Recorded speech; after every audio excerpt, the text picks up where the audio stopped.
हम मना नहीं करेंगे, पर विचार करना कि शंकर भगवान की शिवरात्रि साधना की रात्रि होती है। शंकर भगवान की शिवरात्रि एक आराधना की रात्रि होती है। हमने पहले भी कथाओं में कहा, हर महीने शिवरात्रि आती है, प्रत्येक महीने शिवरात्रि पड़ती है, और प्रत्येक महीने की शिवरात्रि पर अगर आपसे बन सके, आप दुनिया में अगर आपके पास में लोग कहें कि ये बहुत गरीब व्यक्ति है, बहुत साधारण व्यक्ति है, इसके पास धन नहीं है, वैभव नहीं है, सत्ता नहीं है, इसके पास खुद का मकान नहीं है, इसके पास खुद की प्रॉपर्टी नहीं है, इसके पास खुद की दुकान नहीं है, दूसरे के यहाँ काम करता है, इसके पास कुछ भी नहीं है, हम उनसे कहेंगे 12 महीने शिवरात्रि आती है, 5 जगह पर चढ़ाई हुई बेलपत्र, आप एक वर्ष 12 शिवरात्रि का एक नियम ले लो, 5 जगह पर बेलपत्र समर्पित करना सीख जाओ। एक बेलपत्र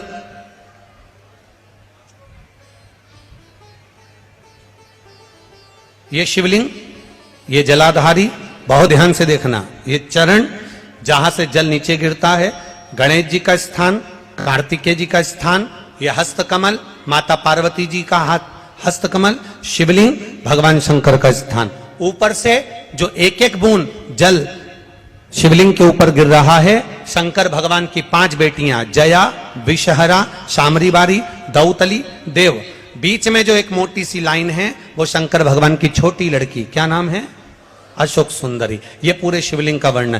5 जगह पर बेलपत्र, 5 स्थान पर बेलपत्र, 12 महीने की शिवरात्रि। आप दूसरे के यहाँ काम कर रहे हो, नहीं है नौकरी, नहीं है काम, दूसरे के मकान में रह रहे हो, खुद का मकान भी नहीं, खुद का प्लाट भी नहीं, खुद की प्रॉपर्टी भी नहीं, बहुत संघर्ष की जिंदगी जी रहे हो, ठेला धका रहे, लॉरी चला रहे, गाड़ी चला रहे, ऑटो चला रहे, अपने लिए करने का प्रयास करना। घर में जितने सदस्य हैं, 12 महीने शिवरात्रि आती है, एक बेलपत्र अशोक सुंदरी वाली जगह पर, डंडी का मुंह नीचे की ओर। दूसरी बेलपत्र माता पार्वती जी के हस्त कमल पर, ये 2 पत्ती जो होती है, इस पत्ती के 2 भाग शिवलिंग के बीच में हो। तीसरी बेलपत्र भगवान शंकर के शिवलिंग पर, डंडी का भाग आपके विपरीत दिशा में हो, विपरीत दिशा में। चौथी बेलपत्र भगवान शंकर का जहां से जल बहकर जाता है, जमीन पर जो जल बहता है, जमीन पे से जो जल बहकर जाता है, चौथी बेलपत्र उस जमीन के जल पर जहां से वो पानी बहकर जा रहा है, पूरे शिवलिंग को छोड़कर जहां से पानी जमीन पर बहकर जा रहा है उस स्थान पर। और 5वीं बेलपत्र नंदी का जो पांव ऊपर उठा हुआ है, उस पांव के पास में 5वीं बेलपत्र समर्पित करना। एक शिवरात्रि से लेकर 12 शिवरात्रि जो 1 वर्ष तक कर लेता है, 1 वर्ष अपनी कड़ी मेहनत के साथ में मेहनत पूरी करना। और ये 5 बेलपत्र, 5 बेलपत्र हर महीने जो शिवरात्रि आती है उस पे समर्पित करना प्रारंभ कर दीजिए और मेहनत करना प्रारंभ कर दीजिए। आपको आपके कर्म का फल मिलेगा। साल भर के अंदर आप अच्छे बनकर बैठ सकते हैं। शिवरात्रि 12 महीने आती है, 12 हर महीने शिवरात्रि। पंच बेलपत्र के साथ, पंच पुष्प के साथ, पंच दुर्वा के साथ, पंचपात्र जल के साथ। ये सहजता नहीं है।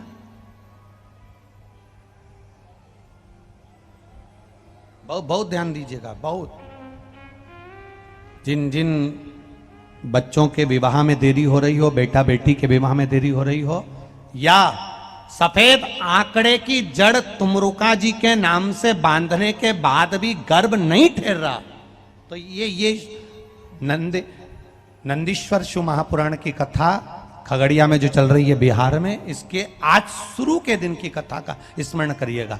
5 बेलपत्र, 5 दुर्वा, 5 पुष्प और 5 लोटा जल। सोमवार के दिन शिव जी के मंदिर में प्रातः के समय पर बाबा को 1 बेलपत्र, 1 दुर्वा, 1 पुष्प, 1 लोटा जल समर्पित कर थोड़ी देर रुककर श्री शिवाय महामृत्युंजय मंत्र का स्मरण कर फिर बेलपत्र, फिर दुर्वा, फिर पुष्प, फिर जल। ऐसा 5 पंच बेलपत्र, पंच दुर्वा, पंच पुष्प, पंच पात्र जल तुमरुका जी का नाम लेकर समर्पित कर उस जल का आचमन करिए। 5 सोमवार या 7 सोमवार करिए। बाबा गर्भ अवश्य ठहराएगा और संतान अवश्य हो। तुमरुका जी के नाम का स्मरण ही जीव का आनंद दे जाता है। बोल तुमरुक्रेश्वर महादेव की, नंदीश्वर महादेव की। शिव के नाम का उच्चारण हमारे जीवन का सुख दे जाता है।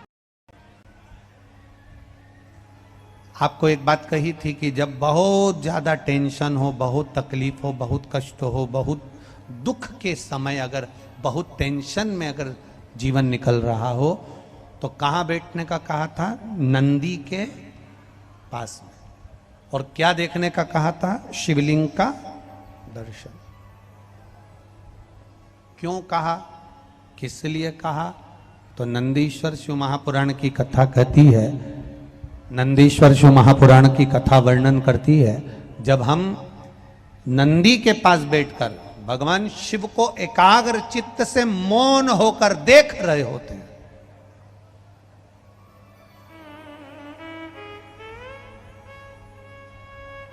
तो मेरे भोलेनाथ नंदी के ताप को, नंदी के दुख को जैसे समाप्त करते हैं, उसी तरह मेरे शिव, हम केवल नंदी का स्पर्श कर कर, चरण पकड़कर मात्र दर्शन करते हैं तो हमारे जीवन के दुख भी नंदीश्वर महादेव समाप्त करते चले जाते हैं। हमारे जीवन के दुख।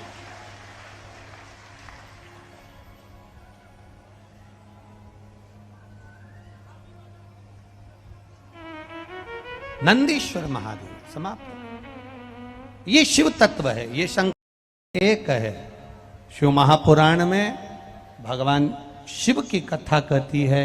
शिव महापुराण में भगवान शिलाद के पुत्र नंदीश्वर का वर्णन करते हुए कहते हैं कि हे नंदी, मैंने तेरे गले का स्पर्श किया और स्पर्श कर कर तेरे गले के सारे विष को मैंने निकाल लिया, खींच लिया।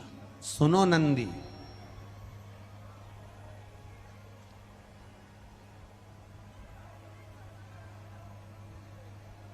तुम्हारे नाम को लेकर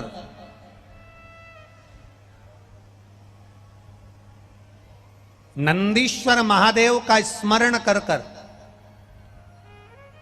जिसके कंठ में, गले में, शरीर में बड़ा रोग हो जाता है, बहुत बड़ा कोई रोग हो गया, जैसे सहज भाषा में कहें कोई बहुत बड़ी बीमारी, बहुत बड़ा रोग, बहुत बड़ी अगर बीमारी, बहुत बड़ा रोग शरीर में हो गया, कोई लीवर, कोई किडनी, कोई कैंसर जैसा भी रोग हो गया, तो शिव महापुराण की कथा कहती है एक दुर्वा, कितनी दुर्वा? एक दुर्वा, एक दुर्वा, एक बेलपत्र नंदीश्वर महादेव के नाम से शंकर जी को समर्पित कर दो। पहले दुर्वा चढ़ा दो। जैसे आपके पास में दुर्वा हो तो पहले शिवलिंग पर दुर्वा चढ़ाओ और दुर्वा चढ़ाने के बाद में फिर बेलपत्र समर्पित करो और समर्पित करने के बाद में धीरे धीरे देवाधिदेव महादेव पर जल का पात्र से, तांबे के कलश से धीरे धीरे शिव जी को जल समर्पित करो। धीरे धीरे भगवान शंकर को फिर जल समर्पित करना प्रारंभ। जब आप धीरे धीरे जल चढ़ाना प्रारंभ करेंगे, जल चढ़ाएंगे, धीरे धीरे जल चढ़ाकर उसको दुर्वा बेलपत्र जो चढ़ाई है उसके ऊपर से चढ़े हुए जल को आप लेकर आएंगे।